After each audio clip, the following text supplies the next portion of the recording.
Today we're going to do a lab on microscope usage. We're going to start by talking about the different parts of the microscope. So there's 3 different kinds of microscopes that you'll have. This is one of them. The one I have over here is another one, and then there's a third kind that only has 1 bar. So you have the eyepiece, which is at the top, the body tube, and then the rotating nose piece that has all the objectives, which are the lenses that you're going to be using today. The arm and the base is how you're going to carry it if you need to move your microscope. The stage is the black square or rectangle that you have.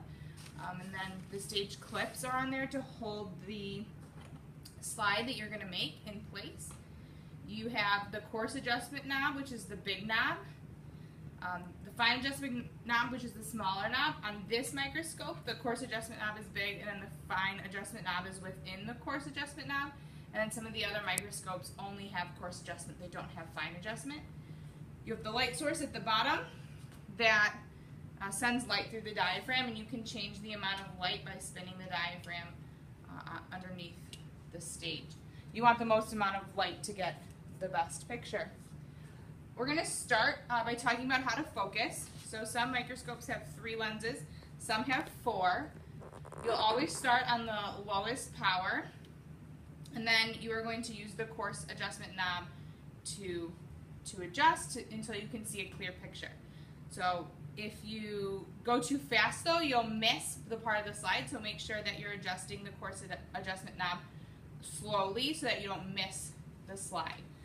Once you've found the image you want to look at, you can use the fine adjustment knob to try and make it more clear, and then you can move and do the same thing with the medium and the high power.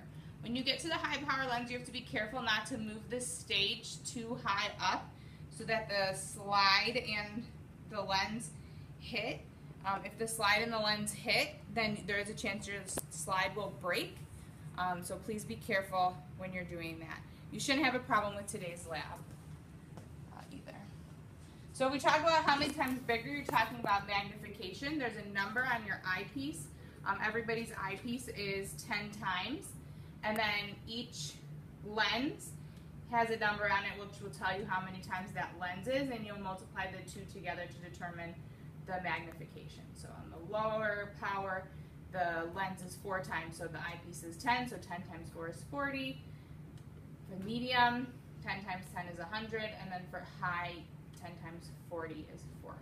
So the highest you'll see is up to 400 times as large. So we're going to talk about preparing a slide.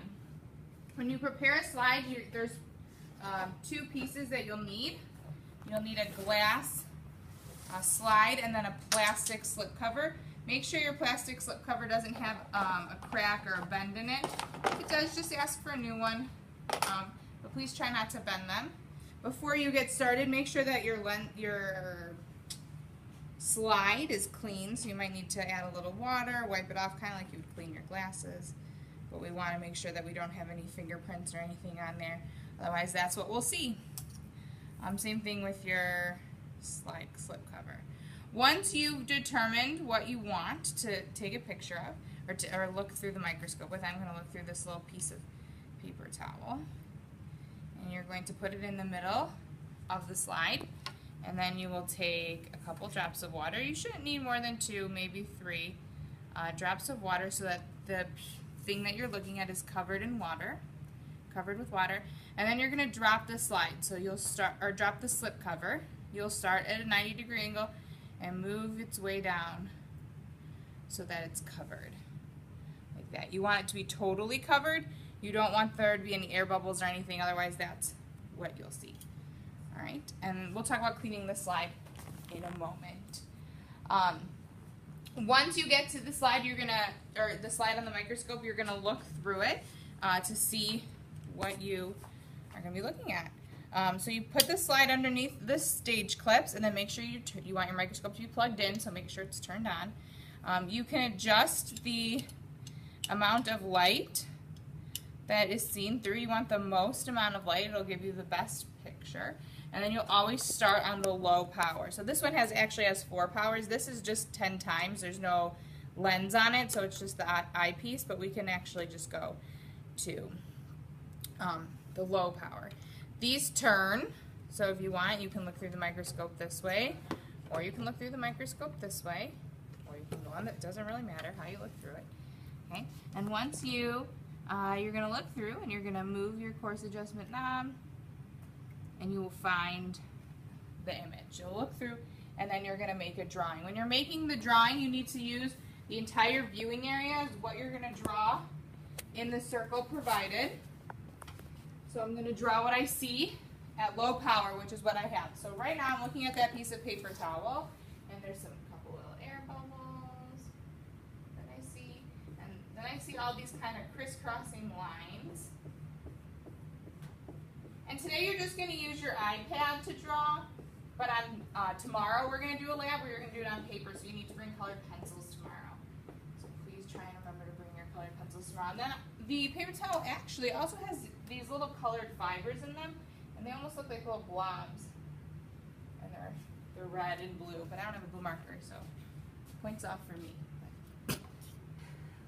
Then you're going to turn your lens to medium. You'll adjust it. Remember to move your knob very slow. You shouldn't have to adjust it too much.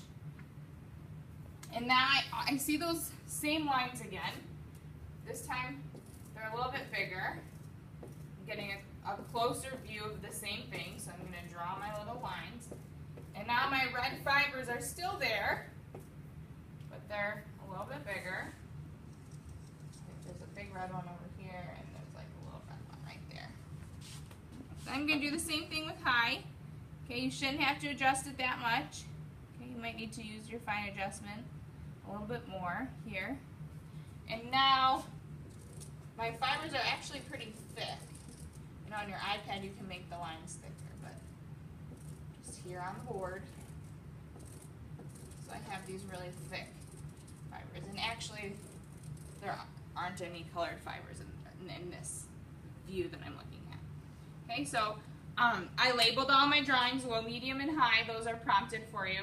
And then it'll ask for the magnification. So it'll say, I have 40 times on this magnification, 100 times for this magnification, and 400 times for my high magnification. Then it's going to be time to clean up. You'll turn your microscope off. You'll unclip the stage clips. You'll make the stage go all the way down. All right, and then you're going to take off your slide. And since we're in the piece, and nothing we're using today is like anything that we really need to clean our slides for, you can just take a little paper towel and wipe them off and stick it back in the red bucket. So we talked about cleaning up. On Schoology, you'll find the worksheet that you're going to do. It's called The Invisible World, and you're going to look at two different things. The first thing you're going to look at is colored letters. So there's a piece of paper in your red bucket, and it has a bunch of colored letters. You'll just cut one out. You'll look it up. You'll make sure those drawings are low, medium, and high. And then the second thing is you're going to look at a piece of hair. Please don't cut anybody's hair. Just take out a piece of hair. Okay. If you don't have a piece of hair, ask a girl. Usually they have long enough hair that it just sort of falls out. Try and look at two different types of hair, so either blonde and brown, or curly and straight, and then you'll make drawings of those.